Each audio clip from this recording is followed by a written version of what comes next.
ಇತ್ತೀಚೆಗೆ ರಿಲೀಸ್ ಆದಂತಹ rocking star Yash ಅಭಿನಯದ ಟಾಕ್ಸಿಕ್ ಸಿನಿಮಾದ ಟೀಸರ್ ಭಾರಿ ಸದ್ದು ಮಾಡ್ತಾ ಇದೆ. ಟಾಕ್ಸಿಕ್ ಸಿನಿಮಾಗೆ ಒಂದರ ಮೇಲೊಂದು ಸಂಕಷ್ಟ ಶುರುವಾಗಿದೆ. ಟೀಸರ್ನಲ್ಲಿ ಅಶ್ಲೀಲ ದೃಶ್ಯಗಳು ಇದ್ದು ಅದರ ವಿರುದ್ಧ ಸೂಕ್ತ ಕ್ರಮ ಕೈಗೊಳ್ಳುವಂತೆ ಮಕ್ಕಳ ಹಕ್ಕು ಆಯೋಗದಿಂದ ಸೆನ್ಸಾರ್ ಮಂಡಳಿಗೆ ಪತ್ರ ಬರೆಯಲಾಗಿದೆ. ಮಕ್ಕಳ ಆನ್ಲೈನ್ ವೀಕ್ಷಣೆಯ ಸುರಕ್ಷತಾ ಕ್ರಮದ ಉಲ್ಲಂಘನೆ ಅಂತ ಕೇಂದ್ರೀಯ ಚಲನಚಿತ್ರ ಪ್ರಮಾಣೀಕರಣ ಮಂಡಳಿಗೆ ಪತ್ರ ಬರೆಯಲಾಗಿದೆ.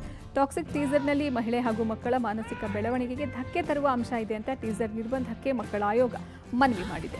ಮಕ್ಕಳ ಆನ್ಲೈನ್ ವೀಕ್ಷಣೆ ಸುರಕ್ಷತೆ ದುರುಪಯೋಗದ ಬಗ್ಗೆ ಆಯೋಗದಿಂದ ಕಾರ್ಯಾಗಾರ ನಡೀತಿರುವಾಗ ಈ ದೃಶ್ಯ ನೇರವಾಗಿ ಮಕ್ಕಳಿಗೆ ವೀಕ್ಷಣೆ ಮಾಡೋಕೆ ಅವಕಾಶ ಸಿಗ್ತಾ ಇದೆ. ಹೀಗಾಗಿ ಆಯೋಗದ ಉದ್ದೇಶವೇ ವಿಫಲವಾಗುತ್ತೆ ಅಂತ ಪತ್ರದಲ್ಲಿ ಉಲ್ಲೇಖಿಸಲಾಗಿದೆ. ಅಲ್ಲದೆ ಪರ್ಯಾಯ ಟೀಸರ್ ರಿಲೀಸ್ ಮಾಡುವಂತೆ ಚಿತ್ರತಂಡದವರಿಗೆ ಸೂಚನೆ ಕೊಡಬೇಕು ಅಂತ ಮನವಿ ಮಾಡಿದ್ದಾರೆ. ಇನ್ನು ಯೂಟ್ಯೂಬ್ನಲ್ಲಿ ಹಾಕಿರುವ ಯಶ್ ಟೀಸರ್ ಸೆನ್ಸಾರ್ ಬೋರ್ಡ್ ವ್ಯಾಪ್ತಿಯಲ್ಲಿ ಬರೋದಿಲ್ಲ.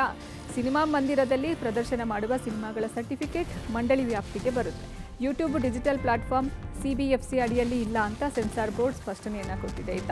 ಜನವರಿ 8ರಂದು ಯಶ್ ಹುಟ್ಟುಹಬ್ಬ ಹಿನ್ನೆಲೆ ಗಾಲ್ಫ್ ಕ್ಲಬ್ ಮುಂದೆ ಯಶ್ ಬ್ಯಾನರ್ ಹಾಕಲಾಗಿತ್ತು. ಈ ಹಿನ್ನೆಲೆ GBA ಅಧಿಕಾರಿಗಳು ದೂರು ದಾಖಲಿಸಿದ್ದಾರೆ.